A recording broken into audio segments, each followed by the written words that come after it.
जहां इनके पुराने मौक़िफ़ को अगर हम देखें तो वो इसराइल के साथ बहुत बहुत ज़्यादा इसराइल के साथ खड़े हुए हैं। तो यूएई ने पीएसएल से अपने खिलाड़ी वापस बुलवा लिए। ये बड़ा एक्सट्रीम स्टेप होता है कि आप अपने खिलाड़ियों को कहें वापस आ जाओ, इस मुल्क में आपने नहीं रुकना। अब ये जो अरब पैसे वापस मांग रहे हैं या चाइनीज मांगेंगे या सऊदीज मांगेंगे, ये वो पैसा मांगेंगे जो उन्होंने आपके पास कर्ज के तौर पे रखवाया हुआ है। उसकी वजह है मैं आपको पिछले 1.5-2 साल से ही था, उन्होंने पाकिस्तानियों के वीज़ों पर भी रिस्ट्रिक्शन लगाई हुई थी और भी रिस्ट्रिक्शंस पाकिस्तानियों पर लगाई हुई थी, तो वो फिर नजर तो आ रहा था यूएई।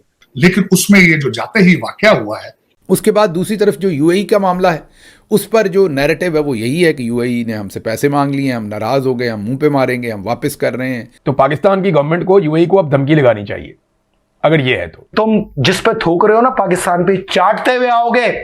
आज हम तुम 1000 अरब डॉलर दे रहे हो अमेरिका को, 6 मुल्क अपनी हिफाजत के लिए, वो अपनी हिफाजत तो कर नहीं सका, तुम्हारी क्या करेगा?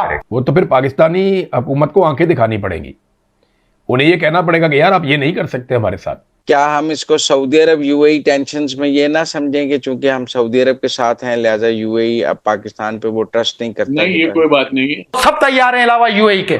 सबसे ज्यादा मसला इसको है। उसकी वजह यह है कि ये इंडियन परस्त है, ये मंदिरें खोलता है, ये वहां पर। और बहुत सारे लोग यूएई से वीडियो बना बना कर ये बता रहे हैं और अपने अजीजों अकारब को टेलीफोन करके ये बता रहे हैं कि हमें यूएई की गवर्नमेंट डिपोर्ट करने जा रही है। आंखें नीचे करके बात करो, ये पाकिस्तानी है, तुम्हारे बाप के नौकर नहीं है। तुम जब्त करके देखो, तुम्हारी एक एक चीज अगर इस पाकिस्तान में ना जब्त की ना, शिकार गांव समेत, ये मेलाद समेत, तो तुम जिंदगी में गुजारा करके दिखाना। देखते हैं तुम्हें भी, आओ मैदान में। तो बेसिकली ये एक बहुत बड़ा इनकी ड्रोन इंडस्ट्री पे एक बहुत बड़ा ड्रॉबैक है।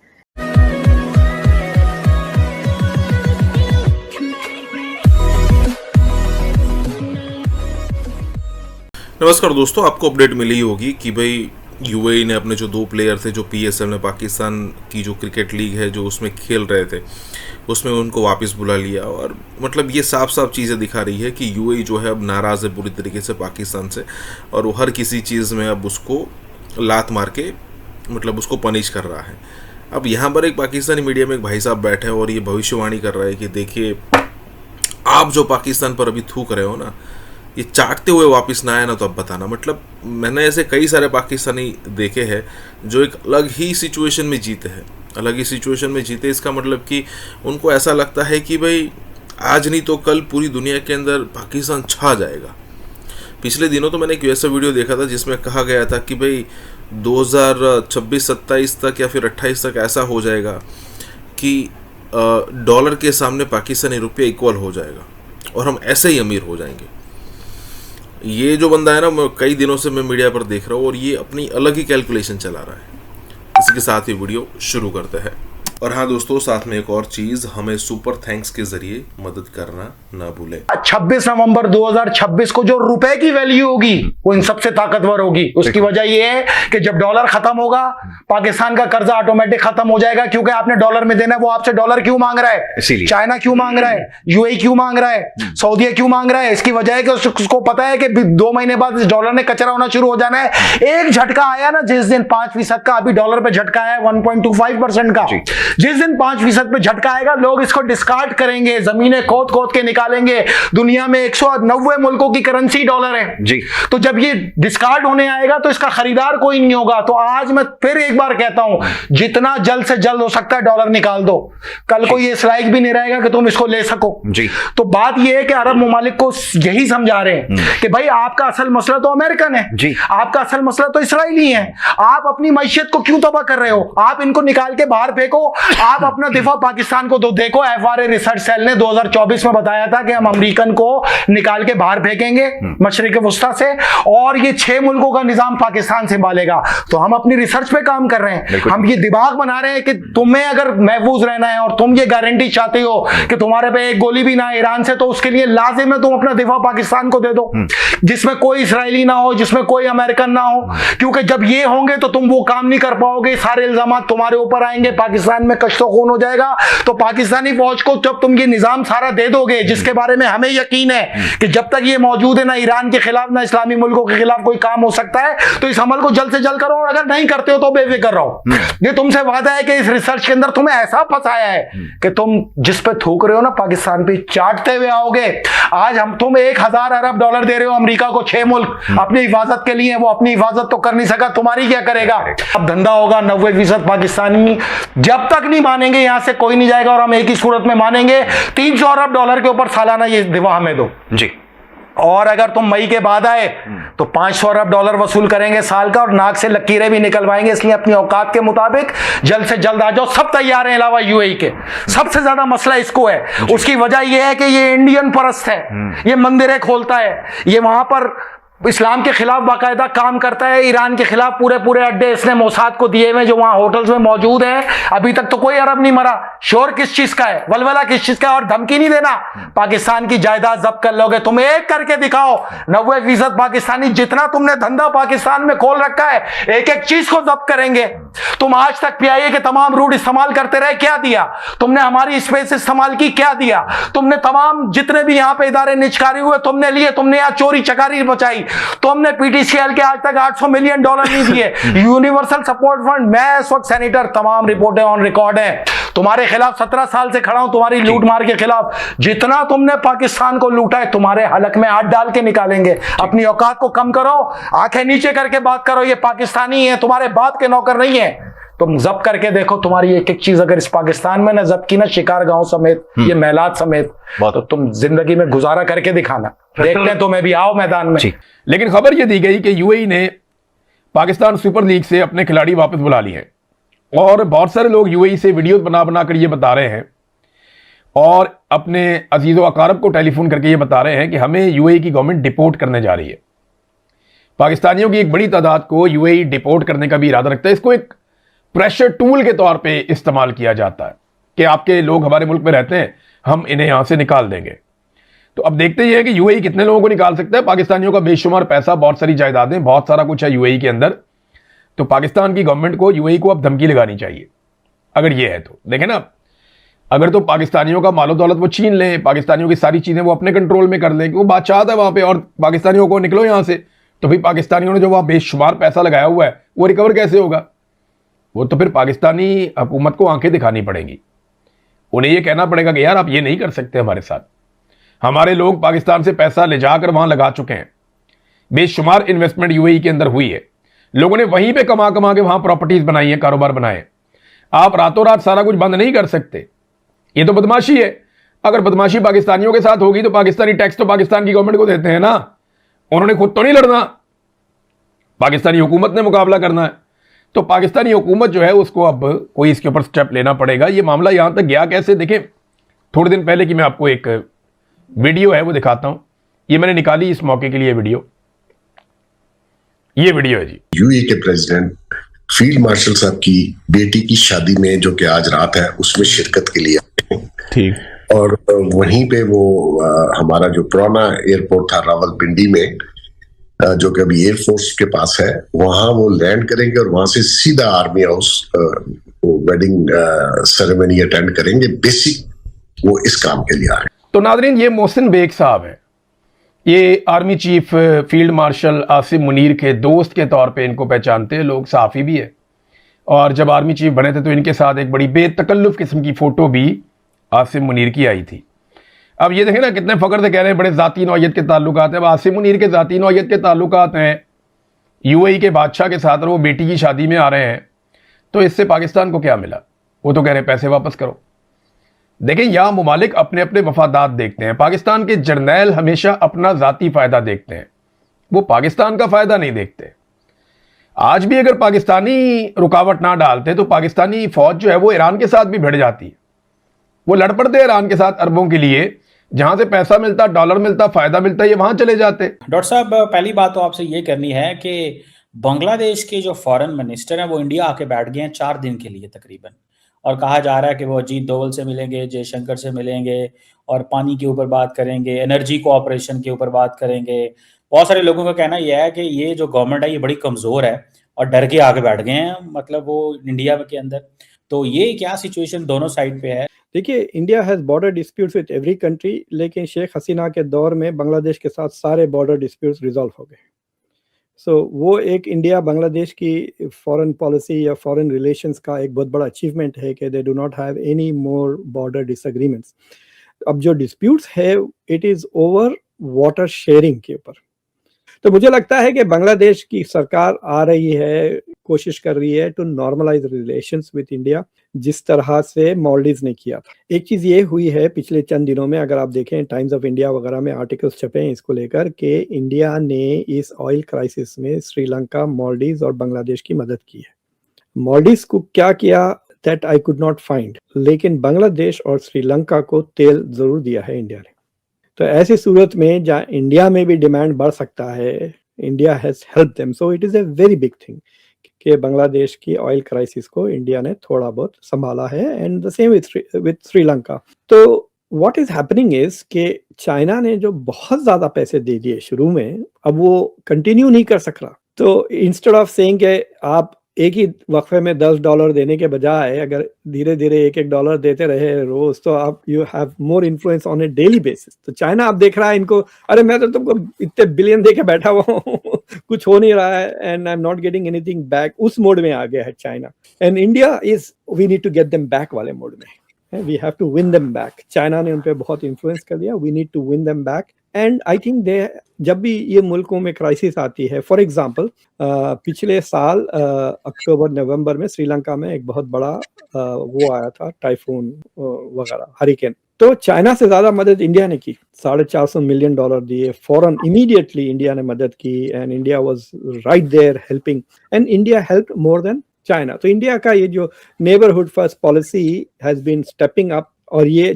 The easiest way to win people back is in a moment of crisis. अगर बंदे को क्राइसिस हो और हेल्प कर रहे, so India is helping them even when India is also facing energy crisis. Smart move, right? इस वजह से मुझे लगता है कि बांग्लादेश में जो ढाका में सरकार बैठी हुई है, दे आर सेइंग कि ठीक है, India is not holding it against us, so let's go back. And मुझे लगता है कि इनकी फॉरेन पॉलिसी भी वैसे ही हो जाएगी जैसा शेख हसीना की थी, कि we will try and have good relations with India, with China and the US. Pakistan के साथ क्रिकेट खेल लेंगे। तो that is what you think इनकी फॉरेन पॉलिसी जो है वो लग रहा है मुझे। तो इट मींस इस पे जरा कमेंट कीजिएगा, जो यूनस की पॉलिसी थी इंडिया के ऊपर, वो तो ये थोड़ी डिफरेंट अब नजर आ रही है, इसको कैसे देखते हैं? यूनस इतना हार्डलाइनर क्यों थे, या कि आप समझते हैं कि यूनस के ऊपर इंडियंस हार्डलाइनर थे, पर्टिकुलरली इनका मीडिया? और वन मोर थिंग, क्या हसीना को करेंगे, भेजेंगे वापस इंडियंस या नहीं? दो तीन चीजें हो गई हैं। एक चीज ये है कि ये सरकार के इलेक्शन होते ही नरेंद्र मोदी और जयशंकर ने इनको कांग्रेचुलेट किया। तो अगर आप बांग्लादेश में बैठे हुए हैं तो आपको ये सिग्नल मिल गया कि इंडिया की सरकार ने आपकी अब लेजिटिमेसी रिकग्नाइज कर ली, राइट? और इंडिया के तरफ से somebody went, right, इनॉग्रेशन में। सो आई थिंक दैट जब Yunus was in charge, Yunus के पास लेजिटिमेसी नहीं थी ना, ही वाज अनइलेक्टेड, और यूनुस बहुत डरा हुआ था कि India might bring about a regime change. जिस तरह से इंडिया की तरफ से इशारे आ रहे थे, आपको पता है बाद लोग तो जंग का डिमांड कर रहे थे कि army should be use, military should be use against Bangladesh, genocide of Hindus हो रहा है, ये हो रहा है वगैरह। अगर आपको याद है तो माहौल बहुत गर्म था। सो आई थिंक कि मोहम्मद यूनुस की जो सरकार थी, दे वर वेरी फ्राइटेंड के ये जो हमने गेन्स लिए हैं by removing Sheikh Hasina, India might try and reverse that, क्योंकि वो they were not a legitimate सरकार। इंडिया अगर अंदर भेज देती ना, कोई कमांडोज वगैरह भेज के यूनुस को उठा के लेके आ जाते हैं, जैसा अमेरिका ने वेनेजुएला में किया है, तो कौन क्या कहता, मतलब कि भाई ये तो he is not even elected leader, ये वापस भेज दो स्वीडन जहां से भी आया बोल के। तो अब ये हो गया कि ये तो बाकायदा इलेक्टेड सरकार है ना। अगर इंडिया कोई ऐसी अग्रेसिव हरकत करता, और करने की भी जरूरत नहीं है क्योंकि इनकी भी रेटरिक कम हो गई ना बांग्लादेश से। सो जो India took the first step by, I think Narendra Modi का जो ट्वीट था, that was a good step. वहां पे they signal that we want to reset our relationship, and I think के बैकडोर काफी चीजें हुई। अब मैं सुना कि आरिफ मोहम्मद खान का नाम सुने होंगे आप, जो गवर्नर थे बिहार के, केरला के भी, तो मैं सुना कि he might be sent as a political ambassador to Bangladesh. It would be very interesting, India sending a Muslim ambassador, not from the, I don't know, अभी तो मैं अफवाहें सुन रहा हूँ, I don't know whether it is confirmed or not, but I think that India is repairing its relationship with Bangladesh. तो सवाल यहाँ पर यह है कि is this a message for Pakistan? तो ये मैसेज लिखा हुआ पहले पाकिस्तान की मिलिट्री एस्टेब्लिशमेंट के पास आया और शहबाज शरीफ साहब ने एक्साइटमेंट में और उजलत में इतनी खुशी थी कि अमेरिका से मैसेज आ गया है कि इन्होंने फौरी तौर पे उसको ट्वीट कर दिया, ये सोचे बगैर कि इसकी पहली लाइन को मिटाना था। पाकिस्तान एक इतनी बुरी तरीके से स्लाइड हो रहा है कि इनको गिरने दो। लेकिन साउथ अफ्रीका, चाइना, रशिया, इनका नाम लिया है, बस पाकिस्तान का नाम नहीं लिया। हालांकि हम तो अमन करवाने की कोशिश कर रहे हैं, हम तो पैगाम रसा हैं, हम तो बीच में पड़े हुए हैं, हमारा शुक्रिया क्यों नहीं अदा किया? है कि अगर भारत ने नजर भी उठाई तो लाहौर से पेशावर तक तबाही मचनी तय है। इसमें पाकिस्तान जो है उसकी ये हैसियत नहीं है कि अमेरिका को कोई भी फैसला वो जाके कहे कि जी ये हमने सालसी में ये फैसला किया है और आप मंजूर करें। सकता है इजराइल इस वक्त हिंदुस्तान के साथ बिल्कुल इकट्ठा है। अफगानिस्तान के मामले में उन्होंने पैकेज मंजूर किया हुआ है, दोनों ने मिलके पाकिस्तान के खिलाफ वो प्रॉक्सी वार वहां से शुरू कर रहे हैं। पाकिस्तान अपनी औकात भूल गया है, वो ये भूल गया।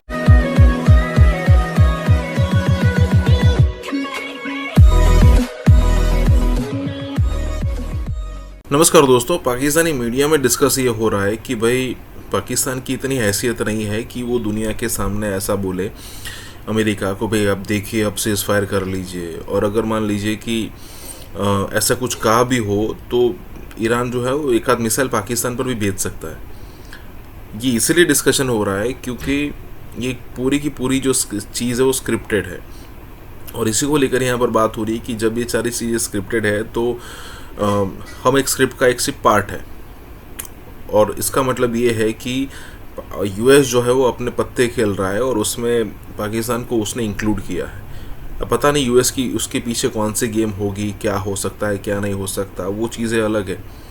लेकिन यहाँ पर अगर आप देखो तो पाकिस्तान की रोज़ अब इंटरनेशनल बेइज्जती हो रही है। पाकिस्तान का पीएम जो जोकर बना हुआ है और इससे साबित ये होता है कि सिर्फ कुछ घंटों की पब्लिसिटी के लिए पूरे देश की इज्जत मिट्टी में मिला दी जा रही है। इसी के साथ ही वीडियो शुरू करते हैं। और हाँ दोस्तों, साथ में एक और चीज, हमें सुपर थैंक्स के जरिए मदद करना ना भूलें। लेकिन अचानक से डोनाल्ड ट्रंप ने सारा गेम पलट दिया और एक मैसेज आता है शहबाज शरीफ के पास। और मैसेज क्या आता है? शहबाज शरीफ का जो पैगाम मैंने आपको पढ़ के सुनाया, ये पैगाम इस तरीके से नहीं था। इस पैगाम के शुरू में एक और चीज भी है और ये लाइन जब आप पढ़ेंगे तो आप बड़ा एंजॉय करेंगे। पहली लाइन जो शहबाज शरीफ साहब ने अपने ट्वीट में लिखी, जो 1 बजे के करीब रात को उन्होंने की, उसमें था draft Pakistan prime minister message on x. समझ रहे हैं आप? देखिए, अब मैं आपको एक बारीक चीज समझाता हूं। ये दुनिया भर के तज्जियाकार इस पे बात कर रहे हैं कि ये मैसेज शहबाज शरीफ ने खुद नहीं लिखा और ये भी वो क्लेम कर रहे हैं कि ये मैसेज पाकिस्तान के अंदर से किसी सरकारी महकमे ने भी नहीं लिखा। मैं अच्छी तरह जानता हूं जो सरकारी लैंग्वेज है, मैं जर्नलिस्ट हूं, सारी जिंदगी हमने ये फाइलें पढ़ी हैं, सारी जिंदगी हमने ये डॉक्यूमेंट देखे हैं। तो पाकिस्तान के अंदर से अगर कोई लिखता तो सिर्फ प्राइम मिनिस्टर लिखता, पाकिस्तान प्राइम मिनिस्टर नहीं लिखता, सिर्फ प्राइम मिनिस्टर लिखता। अगर आसिम मुनीर साहब ने लिखा होता या एस्टेब्लिशमेंट ने लिखा होता तो सिर्फ प्राइम मिनिस्टर लिखते, किसी ब्यूरोक्रेट ने लिखा होता तो सिर्फ प्राइम मिनिस्टर लिखते। लेकिन ये किसी और मुल्क ने क्योंकि लिखा है और जुबान भी वही है जिस किस्म की जुबान डोनाल्ड ट्रंप इस्तेमाल करते हैं या अमेरिकन इस्तेमाल करते हैं, तो ये मैसेज लिखा हुआ पहले पाकिस्तान की मिलिट्री एस्टेब्लिशमेंट के पास आया और शहबाज शरीफ साहब ने एक्साइटमेंट में और उजलत में इतनी खुशी थी कि अमेरिका से मैसेज आ गया है कि इन्होंने फौरी तौर पे उसको ट्वीट कर दिया, ये सोचे बगैर कि इसकी पहली लाइन को मिटाना था। यानी पहली लाइन में ये लिखा हुआ था कि ये पैगाम शहबाज शरीफ साहब अपने ट्विटर से पोस्ट करेंगे, ये लिखा हुआ था। और शहबाज शरीफ साहब ने पहले लाइन ये वाली भी लिख दी कि शहबाज शरीफ साहब अपने ट्विटर से ये वाला ड्राफ्ट पोस्ट करेंगे और नीचे वो पोस्ट भी साथ ही लिख दी। थोड़ी देर के बाद शहबाज शरीफ को अपनी गलती का एहसास हुआ और उन्हें एहसास दिलाया गया बड़े तगड़े तरीके से, तो उन्होंने फिर अपनी ट्वीट को एडिट किया और एडिट करने के बाद ये पहली लाइन निकाल दी। तो ये इनिशिएट फिर ऐसा है कि पाकिस्तान से नहीं हुआ, प्राइम मिनिस्टर ऑफिस से नहीं हुआ, पाकिस्तान की एस्टेब्लिशमेंट ने नहीं किया और पाकिस्तान के किसी ब्यूरोक्रेट ने नहीं किया, ये अमेरिका। लेकिन साउथ अफ्रीका, चाइना, रशिया, इनका नाम लिया है बस, पाकिस्तान का नाम नहीं लिया। हालांकि हम तो अमन करवाने की कोशिश कर रहे हैं, हम तो पैगाम रसा हैं, हम तो बीच में पड़े हुए हैं, हमारा शुक्रिया क्यों नहीं अदा किया?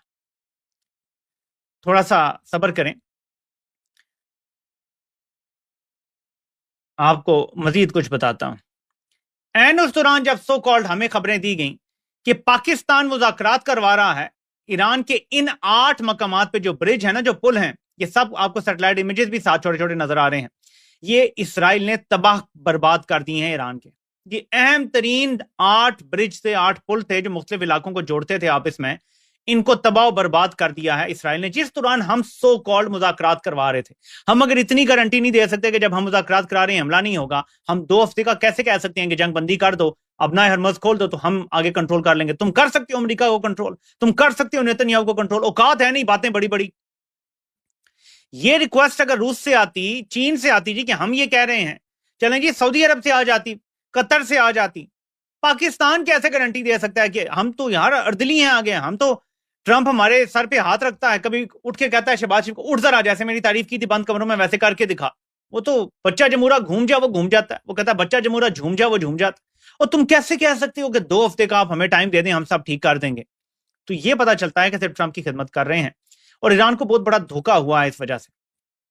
फिर खबरें आएंगी ईरान ने हर किस्म की बातचीत से इनकार कर दिया, लेकिन फिर ब्रेकिंग न्यूज आई कि diplomatic and indirect channels of talks with the US are not closed, यानी अभी तक बातचीत के रास्ते बंद नहीं किए गए। ईरान और अमेरिका के बराह रास्त राब्ते भी मौजूद हैं, तो बातचीत कहीं ना कहीं चल रही है। फिर यूनाइटेड नेशन के नुमाइंदे, खबर आती है कि यूनाइटेड नेशन के नुमाइंदे ईरान पहुंच रहे हैं और वहां जाके कुछ करने की कोशिश कर रहे हैं, क्योंकि इतना बड़ा ये बर्बादी और तूफान आने लगा है कि हम तसव्वुर नहीं कर सकते। अगर ग्रेटर इसराइल का नक्शा बन जाए और उसमें पूरा सऊदी अरब को शामिल कर लिया जाए तो क्या ये थ्रेट नहीं है?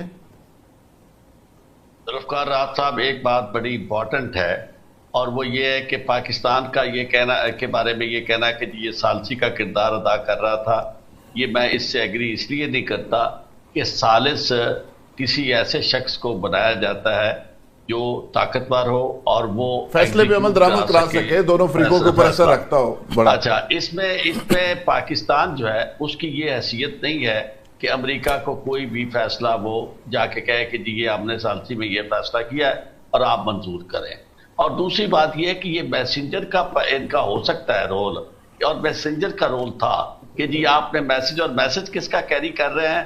डोनाल्ड ट्रंप का 15 नुकात का, फिर इधर ईरान से 5 नुकात का जो उनका था। तो बुनियादी तौर पर आप इस चीज पे जरूर गौर करें कि पाकिस्तान को किस तरह वो सालिस मुकर्रर कर सकता है जब डोनाल्ड ट्रंप उनका ऐसा दुश्मन जो उनको तहस नहस करना चाहता है, डेसिमेट करना चाहता है, जमीन बोस करना चाहता है, उनको स्टोन एज तक में ले जाना धकेलना चाहता है। तो वो उसको हम डोनाल्ड ट्रंप को कह रहे हैं कि जनाब आप नोबेल प्राइज के लिए आपको हम रिकमेंड करते हैं, सल्यूट कर रहे हैं। तो ये मुमकिन ही नहीं है कि ईरान हमें हुकूमती सतह पर कोई ऐसी हुकूमत समझे जिसके ऊपर वो एतमाद कर सके कि ये सालसी कर सके। दूसरी बात ये जो फरमाई है ब्रिगेडियर साहब ने, वो मैं जरा वजाहत कर दूं। तबाही का मामला पाकिस्तानी फौज की बात नहीं है, बात अब अमेरिका पे की तरफ से हमला करने वाले और इजराइल की तरफ से हमला करने वाली भी अफवाज कोई कमजोर नहीं है। लेकिन मामला क्या है? मामला ये है कि रिजॉल्व है एक कौम की, हमारी भी रिजॉल्व है, हमें भी कोई खत्म नहीं कर सकता। लेकिन आप जरा ये देखें कि आने वाले दिनों में क्या कर सकता है इजराइल इस वक्त हिंदुस्तान के साथ बिल्कुल इकट्ठा है।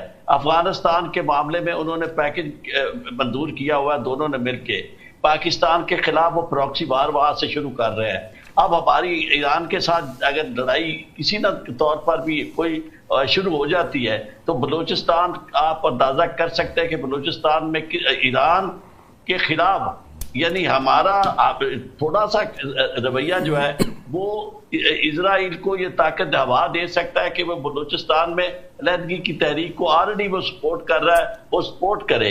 तो ये जिस आज का दौर जो है जंगों का वो है एट्रीशन की जंग, एक दूसरे के वसाइल को खत्म करने की जंग। अब ये नहीं है कि फौजें बड़ी ताकतवर है और जिस तरह बॉर्डर पे मूंछों को ताव दे के लोग खड़े होते हैं और जनाब यूं मारते हैं पाँव और बता रहे होते हैं कि ताकत भी अब तो कंप्यूटर में बैठ के जंग, अब कौन फौजों की ताकत की बात करता है। तो हमें स्ट्रेटेजिकली अगर हम इस तरह आकत से फैसला नहीं करते तो हम अल्टीमेटली हम कर क्या रहे हैं, बेसिकली हम इजराइल को ताकतवर कर रहे हैं और कोई एक मजम्मत हमारी तरफ से नहीं हुई, वहां हमारी कई हम मजम्मत नहीं करते, तो सिर्फ एक साइड की मजम्मत करने वाले को कोई जानदार साजिश नहीं समझ सकता, गैर जानदार। और आखिरी बात साहब, सिर्फ हमारा ही नहीं, पूरी दुनिया इस्लाम देख रही है तमाशा। और टर्की देखे ना, टर्की साथ ही है ना, वो इसराइल का तेल भी उधर से गुजर रहा है, आज़रबाईजान से तेल आ रहा है, इसराइल ने हर जगह पंजे गाड़े हुए हैं। मुसाद का हेडक्वार्टर, अभी तो सोशल मीडिया की वजह से हमें पता चल गया कि बहरीन का मिनिस्टर साहब कहते हैं हमारे लिए बड़ा फख्र है कि मुसाद का हेडक्वार्टर हमारे पास है। तो उन्होंने किस तरह पूरे मिडिल ईस्ट के मालिक को पकड़ा हुआ है। और ट्रंप साहब कहते हैं के मालिकों को पकड़ा हुआ है। अब आप अंदाजा करें ना कैसी सूरत हाल में हम चढ़ दौड़े उसके ऊपर ईरान के कि हाँ आपने हमला क्यों किया। वाकई हमला नहीं होना चाहिए सऊदी अरब पे, लेकिन सऊदी अरब को ये मेक श्योर करना चाहिए कि वो इसमें जो पायनियर का रोल प्ले कर रहा है, जो वो स्टीयर कर रहा है सारी इस सूरत हाल को, कि अमेरिका को जितनी आलाशेरी मिल रही है, जो ताकत मिल रही है, वो सऊदी अरब की वजह से मिल रही है। वो सऊदी अरब हलाशेरी नहीं, सऊदी अरब थोड़ा सा अपने आप को सर हलाशेरी नहीं है, हलाशेरी नहीं है, $1 ट्रिलियन भी हैं, सारे पैसे भी मिल रहे हैं। आपका क्या ख्याल है अमेरिका की जो मोबिलाइजेशन हो रही है कि पैसा इन्हों को ले रहा है भाईजान, $1 ट्रिलियन। उसने कहा जंग जारी रखनी है, 5 ट्रिलियन का बंदोबस्त करें, रोकनी है तो 2.5 ट्रिलियन दें। सर वो एक पैसे भी देंगे, तवान भी देंगे और अपने लोगों को मरे मरवाएंगे। ये नहीं होना चाहिए कि जिस तरह इंटरनेशनल कॉन्फ्रेंसेस होती हैं और पाकिस्तान और मुत्तहदा अरब अमारात के ताल्लुकात पर सवाल भी उठ रहे थे। और अब PSL के अंदर UAE के 2 खिलाड़ी थे, उनको वापस बुला लिया गया है। तो मेरे नजदीक जो है शायद UAE ने PSL को खराब करने के लिए कि PSL की वैल्यू कम हो, PSL को लोग ताने मारे, इसलिए शायद वो अपने प्लेयर्स को वापस बुला लिए। मतलब मतलब ये कि मजाक चल रहा है, ये गली मोहल्ले का टूर्नामेंट चल रहा है कोई टेप बॉल का। 9 मिलियन से ज्यादा इस वक्त इंडियन जो है गल्फ स्टेटों में अंदर, ये बड़े स्मार्ट लोग हैं, बड़े स्मार्ट लोग। अबू धाबी के अंदर इतना बड़ा मंदिर बनाने की क्या जरूरत थी भाई? RSS और बीजेपी इतनी स्मार्ट है, मतलब अब तो ये जाएंगे नहीं, ये अब ये इंडिया नहीं छोड़ते, जितना पैसा इनके पास है। ये खबर देते हुए दिल काफी ज्यादा। इंडिया का 3rd बिगेस्ट पार्टनर है UAE after US and China. तकरीबन 80 बिलियन 100 बिलियन के ऊपर ट्रेड हो गया है अब। वफाकी काबीना के एक सीनियर वजीर के मुताबिक पाकिस्तान $3.5 अरब के ये डिपॉजिट्स इसी महीने मुत्तहदा अरब अमारात को वापस कर देगा। आप इस खबर को किस नजर से देखते हैं? मैंने किस नजर से देखना है, आपका सवाल ही ठीक नहीं है। इसे वापस करने का फैसला नहीं कहना चाहिए, ये उनका मुतालबा था। दे डिमांडेड दिस, उनका मुतालबा था, इनकी मजबूरी थी। फिर हमारे 17 सितंबर पिछले साल हमने सऊदी अरब के साथ सिक्योरिटी डिफेंस एग्रीमेंट कर लिया, उससे भी थोड़ा बहुत अमारात में एक टेंशन तो पैदा हुई होगी। फील्ड मार्शल साहब, जनरल आसिम मुनीर का कहना है पाकिस्तान यहां से अब ऊंची उड़ान की तरफ जाएगा। कहां जाएगा सर? इतनी कंफ्यूजिंग बातें ना किया करें सर, पहले ही हमारी हालत खराब है। लेकिन हाय हाय करने को दिल चाहता है, मातम करने को दिल चाहता है इन तमाम मुस्लिम लीडरान पर जो फोके नारे मारने के बजाय, सिवाय लिप सर्विस करने के बजाय और कुछ नहीं कर सके।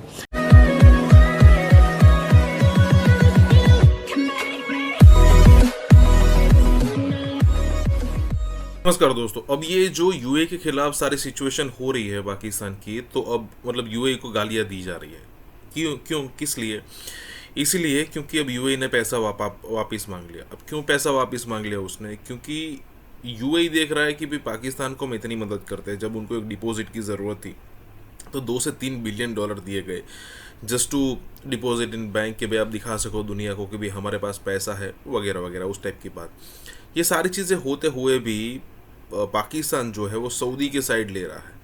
वो जो है वो इनडायरेक्टली इजराइल की और अमेरिका की वो कर रहा है। लेकिन इसी बीच में जब वो सऊदी की जब फेवर कर रहा है ना, वही चीज़ जो है वो UAE को पसंद नहीं आ रही है। देखिए, बेनिफिट तो हर किसी से लेता है पाकिस्तान, सऊदी से, UAE से, US से, इनडायरेक्टली इजराइल से भी लेता होगा। लेकिन जब इस टाइप की बात होती है तब UAE भी तो एक्सपेक्ट करेगा कि अगर हम इतनी मेहनत, इतना पैसा इसको देते हैं, इतनी फेवर इसकी करते हैं, तो फिर आखिरकार हमें भी तो कुछ मिलना चाहिए। और इसी को लेकर, और देखिए यूएई ने भी अपनी साइड तय कर ली है कि वो पाकिस्तान और इंडिया में इंडिया को ही पसंद करेगा। इसी के साथ ही वीडियो शुरू करते हैं। और हाँ दोस्तों, साथ में एक और चीज़, हमें सुपर थैंक्स के जरिए मदद करना ना भूलें। जी, अमीर हुसैन, पाकिस्तान और यूएई के कहते हैं हालात ज़्यादा ख़राब हो गए हैं। पीएसएल के अंदर यूएई के 2 खिलाड़ी थे, उनको वापस बुला लिया गया है। उसकी वजह जो है पता नहीं क्या बताई जा रही है, क्योंकि यूएई ने पाकिस्तान से $3.5 अरब मांग लिए हैं। तो वो कह रहे हैं जनाब हमें जो है वो पाकिस्तान में जो लड़के थे हमारे खेलने, हम उनको वापस बुला लेंगे, क्या है। और दूसरा, वो नसीम शाह को सुना निकाल दिया गया है, उसको भी फारिग कर दिया गया है। उसके ऊपर पहले तो 2 करोड़ फाइन हुआ था। पाकिस्तान की क्रिकेट में क्या आ रहा है? पीएसएल पहले ही नहीं कोई इतनी अच्छी चल रही थी। जी साहब, देखें आजकल वैसे ही आपको पता है यूएई पाकिस्तान के हालात कोई बहुत अच्छे नहीं है। तो यूएई ने, आपने जैसे बताया कि $3.5 अरब भी वापस मांग लिए। तो मेरे नजदीक जो है शायद यूएई ने पीएसएल को खराब करने के लिए और दुनिया को दिखाने के लिए कि पीएसएल की वैल्यू इतनी नहीं है, तो उसकी एक रीजन ये भी हो सकती है कि यूएई ने कि पीएसएल को थोड़ा सा डेंट डाला जाए, इसलिए शायद वो अपने प्लेयर्स को वापस बुला ले। अब 2 प्लेयर्स ने वापस बुलाए जो यूएई के प्लेयर्स खेल रहे थे, और मोहम्मद वसीम जो है क्रिकेट में वैसे ही बहुत बड़ा नाम जो यूएई के प्लेयर है, ओपनर है, और साथ साथ खुजैमा बिन तनवीर जो है वो ने पीएसएल से चले गए हैं दुबई। अभी तक जो कहा जा रहा है जी क्या इसके पीछे रीजन क्या उन्हें बताई, वो यही है कि यकदम उन्हें याद आ गया कि हमारे इधर जो है एमिरेट्स क्रिकेट बोर्ड जो है उन्हें वो बुलाया जी D50 का हमारा जो टूर्नामेंट है, और वो खेल के वापस आ जाएगी। मतलब कि मतलब ये भी ड्रामेबाजी हो सारी कि रीजन एक वैलिड बता दो, चले जाओ, उसके बाद वापस ही ना आओ, कि सिर्फ पीएसएल को खराब करने के लिए कि पीएसएल की वैल्यू कम हो, पीएसएल को लोग ताने मारे। और चिमा साहब अभी तक देखें हर साइड पे तो क्या हुआ है, पीएसएल छोड़ के चले गया, पीएसएल छोड़ के चले गए। कोई ऐसा प्लेयर मुझे वापस बता दें, कोई सिंगल प्लेयर जो आईपीएल को छोड़ के चला गया वापस। तो मतलब के दौरान आईपीएल, ड्यूरिंग आईपीएल कोई भी छोड़ के जाते हैं। और साथ साथ मजे की सब चीज सुन लें, 2024 में कैरन पोलार्ड वो पीएसएल को छोड़ के अंबानी साहब के बेटे की शादी देखने चले गए। उन्हें कहा मैं मुंबई इंडियंस का हिस्सा था कई साल। ये तो हमारी बड़ी बेइज्जती है यार पीएसएल की, जब दिल करता है लोग छोड़ के चले जाते हैं, निकाल देते। तो इनका कोई कानून नहीं है हमारा कि हम इनको रोक सकें? वैसे देखिए कानून कौन सा कानून है। मुजरा बानी, अभी ब्लेसिंग मुजरा बानी ने जो पीएसएल का कॉन्ट्रैक्ट तोड़ा और केकेआर को ज्वाइन किया, पीसीबी ने जो रोला डाल दिया, जी हो गया वो हो गया, हम ये करने जा रहे हैं, हम जो इधर नया कानून लागू करने जा रहे हैं। 2 दिन बड़े गर्म हुए, माइंडसेट गर्म हो गया। उसके बाद ब्लेसिंग मुद्रा बानी जो जिम्बाब्वे के प्लेयर हैं उनके ऊपर कोई काम नहीं किया, कोई कार्रवाई नहीं की, कोई इंक्वायरी नहीं की है, कॉन्ट्रैक्ट तोड़ के चले गए। उसके बाद चीमा साहब दासून शान का कॉन्ट्रैक्ट तोड़ के चले गए। अब मोहम्मद वसीम और ये जो हुजैमा बिन तनवीर हैं ये भी वापस जा रहे हैं दुबई। अब D50 का टूर्नामेंट वैसे जंग का माहौल है, तो D50 का टूर्नामेंट चल रहा है। आगे साहब हिसाब लगा कि मतलब हालात अगर खराब है वैसे तो एकदम D50 का टूर्नामेंट शुरू हो गया। मतलब कि क्या D50 का देखे चिमा साहब नेक्स्ट कुछ दिनों में पता नहीं लग जाएगा कौन सा D50 का ड्रामा हो रहा था इधर। और चिमा साहब देखें मोहम्मद वसीम जो है, मोहम्मद वसीम इस टाइम कराची किंग्स के मेन ओपनर हैं, वो ही छोड़ के चले गए जो मेन बंदा था कराची किंग्स का एज ए ओपनर। अब वो प्लेयर वापस बुला लिए गए। चिमा साहब जिस बंदे ने पाकिस्तान को डेंट डालना होता है कि पाकिस्तान को नुकसान पहुंचाना चाहता है कि भाई इन्हें तंग करो थोड़ा सा, वो पीएसएल सबसे पहले अपने प्लेयर्स को बोलता है वापस आ जाओ। और क्रिकेट के नजरिए से हमें आइसोलेट करने की कोशिश करते हैं ये लोग। अब देखिए आप 2009 के बाद जब वो वाकया हुआ श्रीलंका टीम वाला, 8 साल पाकिस्तानी क्रिकेट आइसोलेट रही। और चिमा साहब हम इतने मजबूर थे कि हमें अब पीएसएल के 2 एडिशन जो हैं वो हमें दुबई में करवाने, हमें अबू धाबी में जैसे इधर जो है उधर जाके कराने पड़ गए। क्यों? क्योंकि हम गारंटी नहीं दे सकते थे प्लेयर्स को कि वो आए और हम पीएसएल खेलें एंड और वो फील करें जी वी आर सेफ। हम गारंटी नहीं दे सकते थे। फिर अल्लाह ताला का करम हुआ, पाकिस्तान के हालात बेहतर होने शुरू हो गए, श्रीलंकन टीम पाकिस्तान आई, तो फिर जो पीएसएल भी पाकिस्तान ने हमने शिफ्ट कर दिया। मतलब कि चिमा साहब जब आप देखेंगे ना कि अगर पीएसएल को खत्म करना है, जो जब भी कोई बंदा सोचेगा ना सबसे पहले सोचेगा कि पीएसएल को कैसे नुकसान पहुंचाए। और ऊपर से हम अभी इतने ज्यादा पैसे नहीं देते लोगों को कि किसी के मुंह में पानी आ जाए, इतने ज्यादा हम पैसे नहीं दे रहे हैं चिमा साहब कि किसी के मुंह में पानी आ जाए और भागा भागा पीएसएल खेलना शुरू हो जाए। हम दुनिया के मेन बड़े प्लेयर्स जो हैं इस टाइम, जो यंगस्टर्स हैं जिनका इस टाइम दबदबा है और जो T20 क्रिकेट खेलना जानते हैं, वो हम बुला नहीं पा रहे हैं। जितने बड़े प्लेयर्स हैं वो आईपीएल कैंसिल ले लेते हैं क्योंकि हम आईपीएल के दौरान टीम ये अपना पीएसएल चलवा रहे हैं। और जब देखो किसी का भी मुंह उठा के दिल किया है वो चलो जी पीएसएल में छोड़ के जा रहा हूँ, जिसका दिल किया मुंह उठा के चले गए पीएसएल में छोड़ के जा रहा हूँ। मतलब ये कि मजाक चल रहा है, ये गली मोहल्ले का टूर्नामेंट चल रहा है कोई टेप बॉल का। फील्ड मार्शल साहब जनरल आसिम मुनीर का कहना है पाकिस्तान यहाँ से अब ऊंची उड़ान की तरफ जाएगा। कहाँ जाएगा सर?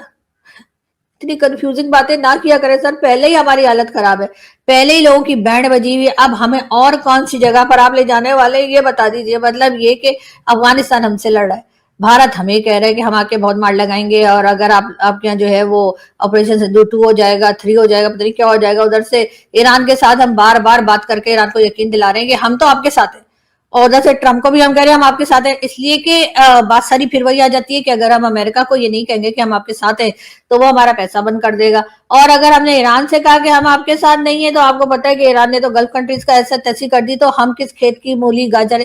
तो इसलिए हमें तो दोनों को खुश रखने के चक्कर में जो है ना, इस वक्त समझ में नहीं आ रहा कि हम क्या करें। ऊपर से इस तरह की स्टेटमेंट्स आ जाती है कि यहाँ से अब हम ऊंची उड़ान की तरफ जा रहे हैं, तो मेरे तो समझ में नहीं आ रहा कि अब होने क्या वाला है, हम कहाँ जाने वाले हैं। अगर आप लोगों की समझ में आए तो जरूर बताएं।